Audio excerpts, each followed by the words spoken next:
O alcalde Xosé Lois Piñeiro e edil de Servizos Municipais Estefanía Ramos supervisaban esta mañá as obras de limpeza e conservación da canle do Río Morto, en varios dos seus tramos, un deles canalizado, así como tamén na zona próxima á súa desembocadura, na zona das Xunqueiras, en Banda Seca, onde se atopa tamén o Colexio Salustiano Reieiras. Os traballos que se realizan estes días teñen como finalidade a retirada de escombros, a eliminación das árbores caídas e a adecuación das marxes para facilitar o discorrer das augas polo leito do río e así evitar futuras inundacións na zona. Estes traballos incluyen a limpeza de vegetación que invadían o cauce do río e ademais a xestión dos residuos vegetais que en algúns casos como dos plumeiros é unha especie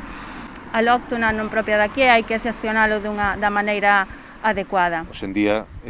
dá problemas de inundacións en determinadas vivendas, en determinadas zonas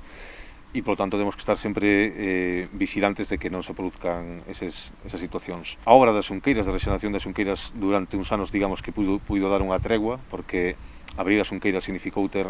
unha maior capacidade de absorción por parte deste ecosistema das avenidas de agua no inverno, pero se nota que a colmatación, que é o depósito de sedimentos que se vai producindo ano tras ano, pois favorece o crecemento da vegetación, dificulta o paso da auga e este ano pois non quedou máis remedio que levar a cabo esta actuación, que desde o punto de vista pois medioambiental non é o mellor que se pode facer un río, eliminar a vegetación,